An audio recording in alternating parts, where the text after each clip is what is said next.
Good day everyone! Ako si Angel, ang inyong lingkod Ray TV. So sa video ko na naman ngayon ay ibabahagi ko na naman sa inyo aking tugon sa katanungan ng isa nating taga-subaybay. Kaya shoutout po sa iyo. Sana ang interpretasyon na ito ang sagot sa inyong katanungan. At para na din sa inyo dyan na may kantulad sa panaginip na ito, paalala ko lamang lagi na ito ay isang general interpretation. Kaya unawain nyo at tingnan mabuti ang mga nangyayari sa inyong buhay ngayon at gamitin ang inyong sariling intuition at mag-connect directly sa mga impormasyon na maaaring ibabahagi ko.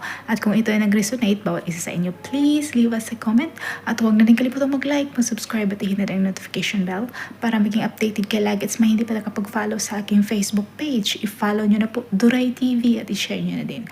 Maraming salamat.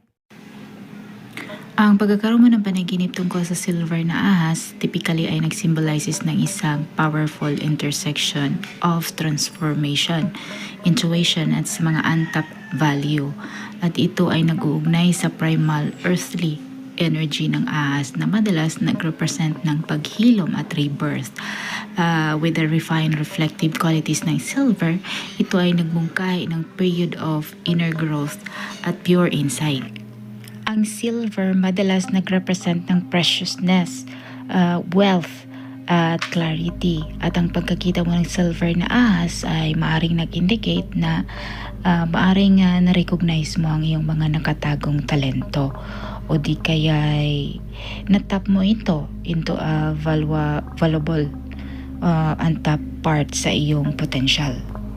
At sa ibang paniniwala naman, ang ahas na nagtanggal ng kanilang mga balat, madalas ito ay nag-represent ng renewal.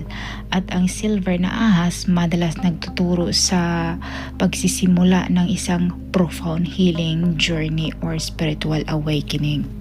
At ang reflective nature ng silver ay madalas nag-symbolize ng malalim na unclouded intuition. At ang panaginip na ito ay maaaring isang mensahe na magtiwala ka sa iyong gut instinct at bigyan mo ng malinaw na attention ang iyong inner voice. At lagi nating tandaan na ang specific scenario sa iyong panaginip ay pwede itong kabaligtaran ng kahulugan.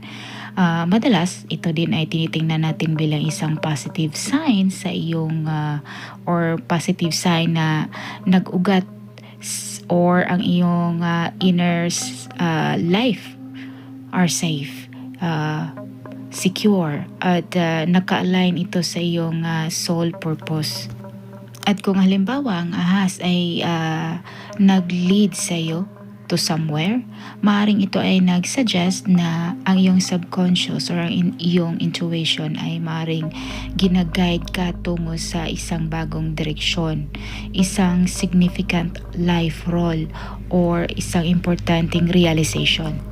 At kung sa iyong panaginip, ang ahas ay isang threatened or patay na, madalas ito ay ini-interpret natin bilang isang warning na protektahan ang iyong foundation at ang iyong inner truth. As harming the snake, maaaring ito ay nag-signify na